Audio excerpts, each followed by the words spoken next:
आपण सहसा जेव्हा 5 स्टार हॉटेल्समध्ये जातो तेव्हा लक्ष देऊन काही छोट्या छोट्या गोष्टी पाहत नाही. आज मी तुम्हाला दाखवणार आहे. त्याने तुम्हाला कळेल की या ज्या वस्तू हे लोक वापरतात त्याचा दर्जा कोणत्या लेवलचा असतो तो. आता इकडे बघा, हा जो स्विच बोर्ड आहे याच्यात हे बटन दिलंय पडदे बंद करण्यासाठी. 2 पडदे आहेत, आतला आणि बाहेरचा, दोन्ही पण बंद होत आहेत. आता हा जो स्विच बोर्ड आहे हा लुट्रॉन नावाच्या कंपनीचा आहे. इकडे बघा तुम्ही, लुट्रॉन ही एक अमेरिकन कंपनी आहे. क्लोजिंग बघा किती सॉफ्ट आहे ते. टीव्ही पण त्यांनी सॅमसंग या कंपनीचा वापरलाय. वापरायची तशी गरज नव्हती, पण दर्जा हा मेंटेन करायचा आहे.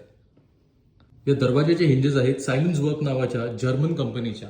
हा मोठा बॅकलेट मिरर आणि त्याच्या बाजूला हा छोटासा मिरर जो पण बॅकलेट आहे. हे बघा किती सुंदर दिसते ते ह्याच्यात. इथे मागे कपॅसिटिव्ह बटन दिलं ज्याने तुम्ही हा ऑपरेट करू शकता. हा एलिसिओ नावाच्या ब्रँडचा आहे जो की एक जर्मन ब्रँड आहे. हा नळ जो यांनी वापरला आहे हा हॅन्स ग्रोय या कंपनीचा आहे. त्याचं नाव पण घेता येत नाही. जर्मन ब्रँड अगेन आणि ड्युरावेटचं बेसिन आहे. तसंच हा जो WC आहे तो ड्युरावेटचा आहे. कन्सील्ड फ्लश टँक जो आहे तो गिब्रेट नावाच्या स्वित्झर्लंड बेस्ड कंपनीचा आहे. बाहेरचा आणि टॉयलेट मधला हा जो फोन आहे तो सिटस या अमेरिकन कंपनीचा आहे. आता तसं बघितलं तर खालती ड्रॉवर्स द्यायची काहीच गरज नाही आहे, पण ते पण सेम हिंजेस सॉफ्ट क्लोजिंग आहेत. हे बघ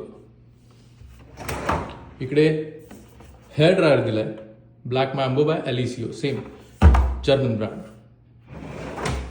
तर असा विचार येतो की एवढे सगळे electronics, switches, sanitary fittings, hinges हे सगळे बाहेरून का मागवावे लागले? आपल्या देशात त्या क्वालिटीचं सामान मिळत नाही का? तर याचं उत्तर आहे की आपला जो ग्राहक आहे तो क्वालिटी अजून मागत नाही आहे. तो ज्या दिवशी क्वालिटी मागायला लागेल तुम्हाला मार्केटमध्ये क्वालिटी दिसायला लागेल.